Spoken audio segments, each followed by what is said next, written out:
Hello everyone, welcome back to farming सारिक्स YouTube channel, जहां आपको मिलते हैं internship, jobs and latest opportunities के अपडेट्स, क्लियर इन्फॉर्मेशंस और प्रॉपर स्ट्रैटेजी। हमने फार्मिंग सारिक्स 15 अप्रैल 2026 को स्टार्ट किया था और अब तक हम 6 वीडियोस अपलोड कर चुके हैं। इन वीडियोस में से पहले 3 वीडियोस आईआईटी खड़गपुर इंटर्नशिप के ऊपर था। पहले वीडियो में हमने आपको कंप्लीट डिटेल इन्फॉर्मेशन दी थी आईआईटी खड़गपुर इंटर्नशिप के बारे में। दूसरे वीडियो में हमने आपको step by step application process समझाया था और तीसरे वीडियो में हमने बताया था कि एसओपी कैसे लिखना है और एसओपी लिखने का स्ट्रैटेजी क्या होना चाहिए। उसके बाद मैंने एक शॉर्ट वीडियो अपलोड किया था आइजर मोहाली इंटर्नशिप के बारे में, जहां मैंने आपको बोला था कि अगर आपको इस इंटर्नशिप के बारे में डिटेल में वीडियो चाहिए तो आप कमेंट में आइजर मोहाली लिख सकते हैं। और मुझे बहुत ही ज़्यादा खुशी हुई ये देखकर कि आप लोगों ने इतना अच्छा रिस्पांस दिया। कुछ लोगों ने कमेंट किया और कुछ लोगों ने पर्सनली मैसेज भी किया। और उसके बाद हमने आइजर मोहाली इंटर्नशिप के ऊपर एक डिटेल वीडियो भी अपलोड किया। लेकिन उसके बाद भी बहुत सारे पर्सनल मैसेजेस आए जहां स्टूडेंट्स ने पूछा एप्लीकेशन कैसे करना है, एसओपी कैसे लिखना है। सो इसीलिए आज हम आ चुके हैं आप सबका ये डाउट्स को क्लियर करने के लिए। आज के इस वीडियो में मैं आपको स्टेप बाय स्टेप बताने वाली हूँ आइजर मोहाली इंटर्नशिप के लिए अप्लाई कैसे करना है और एक स्ट्रॉन्ग एसओपी कैसे लिखना है। अगर आप सेकेंड या third year under graduate student हो या मास्टर्स के फर्स्ट ईयर स्टूडेंट हो तो ये वीडियो आपके लिए बहुत ही ज़्यादा इम्पॉर्टेंट होने वाला है। सो इस वीडियो को एंड तक ध्यान से देखिए क्योंकि मैं आपको हर स्टेप क्लियरली और प्रॉपरली एक्सप्लेन करूँगी। और अगर आप इस चैनल पर नए हैं तो चैनल को सब्सक्राइब ज़रूर करें। आपका एक लाइक, शेयर, कमेंट और सब्सक्राइब हमें मोटिवेट करता है और भी वैल्यूएबल कंटेंट लाने के लिए। जैसे कि आप सबको पता है ये हमारा न्यू चैनल है तो हम जस्ट अभी स्टार्ट किए हैं तो वीडियोस में व्यूज़ कम आ रहे हैं, लेकिन मेरे लिए वो कम व्यूज़ भी बहुत ही ज़्यादा वैल्यूएबल है। अगर एक वीडियो में 95 या 80 व्यूज़ आए तो इसका मतलब है वो 95 या 80 लोगों ने वो वीडियो को देखा है और मैं उन सब के लिए दिल से ग्रेटफुल हूँ। अगर उनमें से सिर्फ एक स्टूडेंट को भी हेल्प मिलती है इस वीडियो से तो हमारा ये चैनल बनाने का पर्पस सक्सेसफुल है। तो चलिए स्टार्ट करते हैं आज का वीडियो आइजर मोहाली इंटर्नशिप का step by step application process. तो सबसे पहले हम जाएंगे आइजर मोहाली ऑफिशियल वेबसाइट में। उसके लिए आपको लैपटॉप या फ़ोन का सर्च इंजन में जाना है। इसमें हमें जस्ट सिंपली लिखना है आइजर मोहाली समर इंटर्नशिप 2026। ये सर्च करने के बाद हमें स्टार्टिंग में ही दिख रहा है ये वाला, तो हमें जस्ट इसे क्लिक करना है। जैसे ही हम IISER Mohali summer research programme में क्लिक करेंगे तो हमें एक इंटरफेस दिखेगा जहाँ पे आपको IISER Mohali summer research programme के बारे में डिटेल में लिखा हुआ है और इसके बारे में डिटेल में वीडियो हम लोग ऑलरेडी अपलोड कर चुके हैं। अगर आप चैनल पे न्यू है तो आप ज़रूर जाके ये वीडियो देख लेना। तो सबसे पहले आपको दिख रहा है कि यहाँ पे समर रिसर्च प्रोग्राम के बारे में लिखा हुआ है, डेट्स लिखा हुआ है, उसके बाद प्रोग्राम्स के बारे में लिखा हुआ है। फिर थोड़ा और नीचे आइएगा तो आपको दिखेगा कि to fill the application form please click here. तो हमें जस्ट क्लिक करना है। जैसे ही हम लोग क्लिक करेंगे तो एक गूगल फॉर्म आ जाएगा। जस्ट ये गूगल फॉर्म को आपको फिल करना है तो आप ये समर रिसर्च प्रोग्राम का एप्लीकेशन फॉर्म कंप्लीट कर चुके हैं। फॉर्म फिलअप करने से पहले कुछ बातें ध्यान में रखनी है। पहला कि आपको मेल आईडी अपना एक्टिव मेल आईडी देना है जहाँ पे आपको फर्दर कम्युनिकेशन होगा अगर आप सिलेक्ट हो गए तब। दूसरा, आपको प्रॉपर अपना नाम लिखना है। तीसरा, आपको एक एक्टिव मोबाइल नंबर देना है। उसके बाद यहाँ पे प्रॉपर एड्रेस देना है। अगर आपको आफ्टर कंप्लीशन अगर वो लोग सर्टिफिकेट नहीं भी देते हैं तो आपका ये मेल एड्रेस में बाय पोस्ट आपका सर्टिफिकेट आ जाता है, तो आपको प्रॉपर एड्रेस देना है। तो ये सब चीज़ों को ध्यान रखते हुए फॉर्म को फिलअप करें। तो सबसे पहले ईमेल आईडी को टिक करना है, फिर अपना नाम लिखना है, प्रॉपर नाम लिखना है, कोई भी स्पेलिंग मिस्टेक ना हो। उसके बाद प्रॉपर फ़ोन नंबर देना है, कोई भी मिस्टेक ना हो। प्रॉपर एड्रेस देना है, उसमें भी कोई भी मिस्टेक ना हो। तो कॉन्फिडेंटली फॉर्म फिलअप करना, बट ओवर कॉन्फिडेंट मत होना, रीचेक ज़रूर करना। उसके बाद नेक्स्ट कौन सा कोर्स में अभी करेंटली एनरोल्ड हो। तो अगर आप बीएससी सेकेंड या थर्ड ईयर में है तो आपको बीएससी में क्लिक करना है। एमएससी फर्स्ट ईयर में है तो एमएससी में क्लिक करना है। बीटेक का सेकेंड या थर्ड ईयर में है तो आपको बीटेक में क्लिक करना है। सो अगर आप बी फार्म स्टूडेंट हो तो आपको अदर में क्लिक करके यहाँ पे जस्ट बी फार्म लिख देना है। उसके बाद अब आप अभी कौन से ईयर में है, first year, second year, third year या फोर्थ ईयर, उसके बाद आपको यहाँ पे सिलेक्ट करना है कि आपको ये समर रिसर्च प्रोग्राम में कौन सा डोमेन में आप ये इंटर्नशिप करना चाहते हो।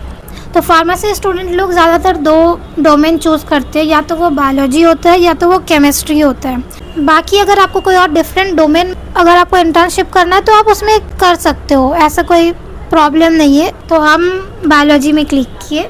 फिर आपको अपना एजुकेशनल क्वालिफ़िकेशन का डिटेल्स वगैरह देना है।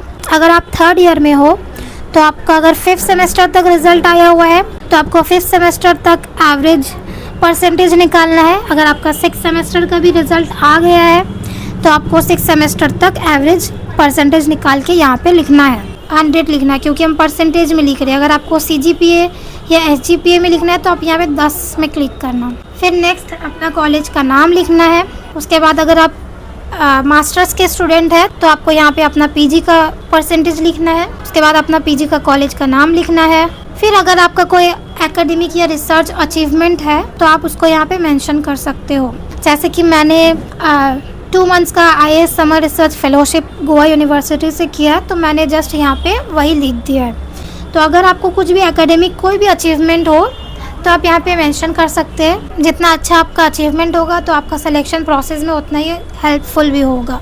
फिर हमें सिंपली नेक्स्ट करना है। फिर यहाँ पे लिखना है नेम ऑफ मेन कोर्सेज और subjects that you have studied during UG और PG।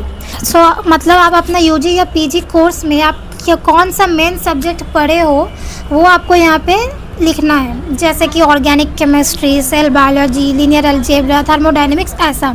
तो हम लोग फार्मेसी बैकग्राउंड से तो हम लोग सबसे पहले फार्मेसी लिखेंगे। और क्या लिख सकते हैं, बायोटेक्नोलॉजी लिख सकते हैं, फार्माकोलॉजी लिख सकते हैं, ऑर्गेनिक केमिस्ट्री लिख सकते हैं, यही सब आप लिख सकते हो यहाँ पे। सो आप अपना हिसाब से अपना UG व PG कोर्स में जो भी सब्जेक्ट मेन सब्जेक्ट पढ़े हो तो वो आप यहाँ पे मेंशन कर सकते हो। तो उसके बाद आपको आइजर मोहाली के एक फैकल्टी मेंबर को चूज़ करना है जिसके अंडर में आप ये समर इंटर्नशिप करना चाहते हो। सो ये कैसे होता है, अगर आप बायोलॉजी डोमेन को चूज़ किए हो तो आपको आइजर मोहाली का बायोलॉजी के टीचर्स को देखना पड़ेगा कि बायोलॉजी के टीचर्स ने कौन कौन सा टॉपिक पे रिसर्च कर रहे हैं या उनका मेन रिसर्च एरिया क्या है वो देखना है सबसे पहले। तो सबसे पहले फैकल्टी मेंबर चूज़ करने के लिए आपको यहाँ पे क्लिक हियर में क्लिक करना है। तो जैसे ही हम यहाँ पे क्लिक हियर में क्लिक करेंगे तो एक डिफरेंट पेज खुलेगा जहाँ पे आइजर मोहाली के फैकल्टी मेंबर्स का डिटेल दिया हुआ रहेगा। तो यहाँ पे आप फैकल्टी का सर्च कर सकते। सो अगर हम डोमेन चूज़ किए बायोलॉजी तो हमको यहाँ पे डिपार्टमेंट ऑफ बायोलॉजिकल साइंस में क्लिक करना है। फिर आपको ये लिस्ट दिखने को मिलेगा। तो जैसे ही हम अपना डिपार्टमेंट ऑफ बायोलॉजी चूज़ किए तो हमको डिपार्टमेंट ऑफ बायोलॉजी में बहुत सारे प्रोफेसर्स का नाम देखने को मिला, जैसे कि अमरदीप, अनिल कुमार, अरुणिका, हसन मोहम्मद। अब यहाँ पे ये सारे फैकल्टी मेंबर का यहाँ पे डेजिग्नेशन लिखा हुआ है, कोई असिस्टेंट प्रोफेसर है, कोई प्रोफेसर है, ऐसे करके। तो अगर हमको जस्ट देखना है कि कौन सा प्रोफेसर कौन सा रिसर्च एरिया में काम कर रहे हैं तो उसके लिए हमको जस्ट उनका नाम में क्लिक करना है। जैसे ही हम अनिल कुमार सर का नाम में क्लिक किए तो हमको अनिल कुमार सर का प्रोफाइल दिखा। मेन बात ये है कि उनका रिसर्च इंटरेस्ट लिखा हुआ है। रिसर्च इंटरेस्ट में क्या है, जेनेटिक्स है, system biology, genomics, synthetic biology, ये सब है। और रिसर्च इंटरेस्ट क्या है, understanding the role of alternative sigma factors, anti sigma factors and anti sigma factors in the biology of Azospirillum brasilense. दूसरा क्या है, deciphering biochemical nature and biosynthetic pathway of carotenoids of Azospirillum. तीसरा है understanding and engineering carbon source utilization of Azospirillum. तो हमें सबसे पहले जिस भी रिसर्च प्रोजेक्ट के ऊपर वो काम कर रहे हैं वो हमें पहले चेक करना है। तो यहाँ हमको सारा रिसर्च इंटरेस्ट में एजोस्पाइरिलम ब्राजिलेंस दिखा है, तो हम उसको पहले सर्च करते हैं कि एजोस्पाइरिलम ब्राजिलेंस है क्या। तो इस हिसाब से आपको अपना फॉर्म में सोचिए कि हम अनिल कुमार को ही सिलेक्ट किए। तो हम देख लिए कि अनिल कुमार सर ने एजोस्पाइरिलम में काम किया है। एजोस्पाइरिलम एक बैक्टीरिया है।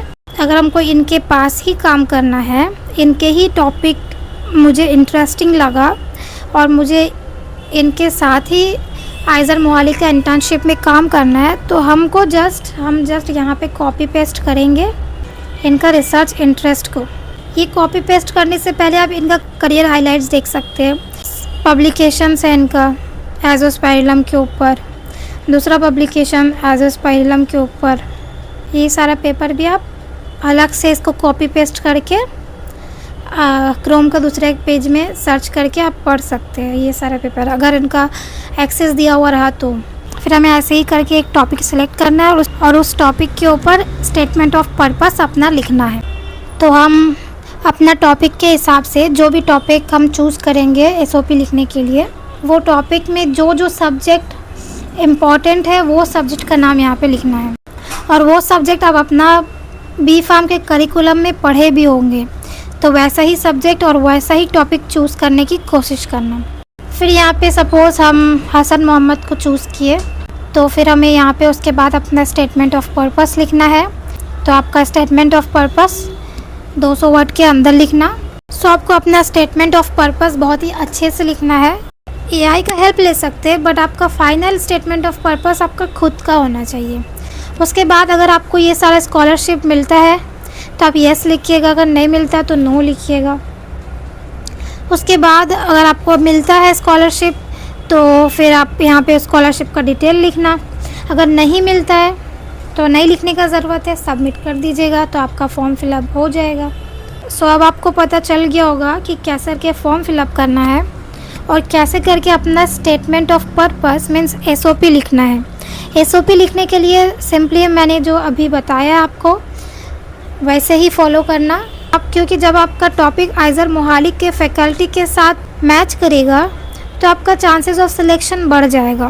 पर आपका टॉपिक का जो एसओपी है वो लिखाई बहुत ही अच्छा होना चाहिए। सो उसके लिए आपको पहले जो भी आप फैकल्टी मेंबर चूज़ कर रहे हैं उनके बारे में डिटेल्स में जानिए, उनका रिसर्च इंटरेस्ट को डिटेल में पढ़िए, फिर जाके अपना फाइनल टॉपिक, फाइनल डोमेन को सिलेक्ट करिए, फिर लास्ट में एसओपी लिखिए। बट 25 अप्रैल से पहले ही ये फॉर्म फिलअप करने की कोशिश करिएगा। लास्ट मोमेंट में फॉर्म फिलअप मत करिएगा, क्योंकि लास्ट मोमेंट में ज़्यादातर गलती ही हो जाता है। सो ये गलती को अवॉइड करने के लिए आप कोशिश करना कि 24 अप्रैल को ही अपना फॉर्म फिलअप कर लो।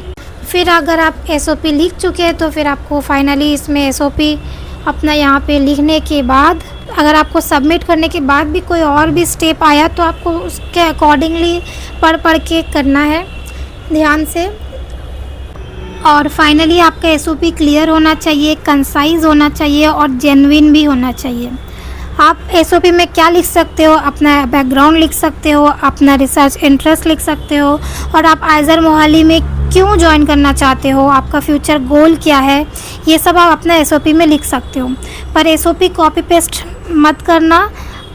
एसओपी यूनिक और ऑनेस्ट होना चाहिए। आप एआई का हेल्प ले सकते हैं, बट फाइनल एसओपी आपका खुद का होना चाहिए। अगर आप सिंसियरली अप्लाई करते हैं और अपना एसओपी स्ट्रॉन्ग बनाते हैं तो आपका सिलेक्शन चांसेस डेफिनेटली इंक्रीज़ हो जाएंगे। अगर आपको ये वीडियो हेल्पफुल लगा हो तो लाइक, शेयर, कमेंट ज़रूर करना और चैनल को सब्सक्राइब करना मत भूलना। मिलते हैं नेक्स्ट वीडियो में एक और न्यू अपॉर्चुनिटीज़ के साथ। Till then keep learning, keep growing.